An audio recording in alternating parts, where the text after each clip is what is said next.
I would like to believe that the tacos of success are dripping with the salsa of failure. Only good things are worth it if you've suffered and gone through lots of adversity.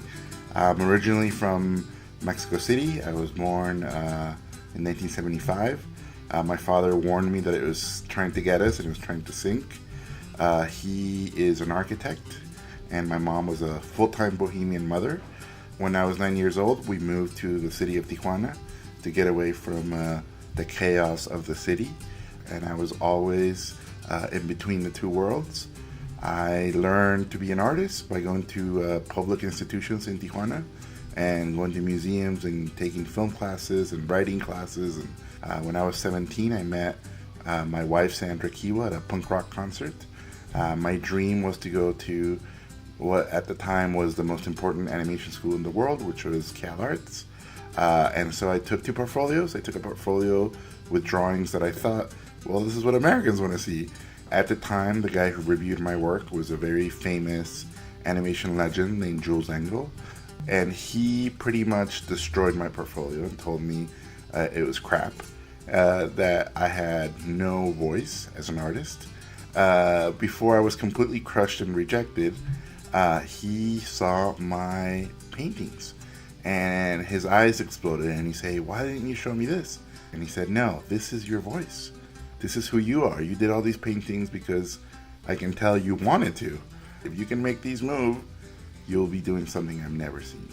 And I was in. I got accepted into the school. This is an image from my first student short about a little kid who gets taken to the underworld by death. I was very lucky and I had a scholarship both from Cal Arts and the Mexican government. I completed my master's and my bachelor's in 6 years. And to graduate, I made this student short called Carmelo, and it won a student Emmy. And all these doors opened. So for foreigners who go to school in the U.S., the government gives you 1 year when you graduate to find a job, to find a visa sponsor. And so Sony Pictures saw one of my little internet cartoons, and they bought our show. And so Sandra moved up. We got married. We had a big Day of the Dead wedding. Life could not have been better. We were making this tiny internet cartoon, and then the show was canceled. And so we were scrambling for work after that. And thanks to El Macho getting canceled, we worked on our first TV show, Mucha Lucha for Warner Brothers. This was a show that had been created by two artists, one from England and one from Malaysia. And so they wanted to hire artists from Mexico because it dealt with Mexican culture. So thanks to that, I got hired on that show. And at the same time, we kept doing lots of freelance everywhere. And thanks to all that freelance and thanks to working at Warner Brothers, Walt Disney Television Animation offered us a pilot. And so we went over there and we worked really hard on the first Flash pilot ever made at Disney. And then they canceled it. But thanks to that, we were able to present a show to Nickelodeon called El Tigre, The Adventures of Manny Rivera. And Nickelodeon loved it and they bought the series. And so we went over there and we got to create our own show, pretty much inspired by all the things that happened to us growing up in Tijuana and in Mexico. The show had a very unique look, especially for that time. Everything was hyper designed. Sandra designed all the female characters. I designed all the male characters. We put lots of references to folk art and basically all the things in Mexico we love. Each character was kind of referencing all these things. Eventually the show would go on to win lots of awards, including the first ever character design Emmy for a Latina by Sandra. This is a picture of her in New York. And altogether it won 7 Emmys, which is a huge deal for a show that had only been on for 1 season.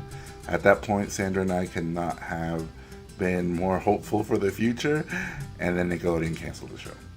So thanks to that, DreamWorks Animation brought me in and said, "Hey, we want to develop a movie about Day of the Dead." And so I pitched them what would become the Book of Life, but it was called a Matador back then. And so I went over there and it didn't quite work out. DreamWorks eventually said, "You know what, you can't make a movie about this stuff, it's too dark." And so they canceled the movie. And I went home and Sandra told me I'm pregnant And so we were really happy, but at the same time really worried. And we went back to Nickelodeon. We did another pilot at Nickelodeon, and it didn't go. They canceled it. So at that point, we didn't know what to do. And then, like in a movie, Book of Life happened. A tiny studio in Dallas approached me. They said, we can't spend $200 million to make a movie, but we can spend $50 million to make a movie, and we don't have those $50 million. We would need your help to get them, but we can put in half. And so I moved to Texas with Sandra. At that point, we had our kid. We took a huge gamble, and we went over there, and I found it very ironic that I had to leave Mexico to make cartoons about Mexico, and now I was leaving Hollywood to make a movie. And so we worked really hard creating this universe, creating this world, and obviously we had a lot of help from various different artists who were helping us create all these characters. And so we spent a year writing the script. I had a co-writer from El Tigre, and I had a production designer and art director helping us out. And of course, after that whole year of working, the producer said, we need a big name producer to help us get this movie funded. And so who was my dream producer? Guillermo del Toro. So we went to his house after many, many, many tries, and finally he welcomed us, and I pitched him the movie, and it was a disaster. And at the end of the presentation, he said, hey, I know your TV show El Tigre. I have 2 daughters, and I would watch that show every Saturday morning.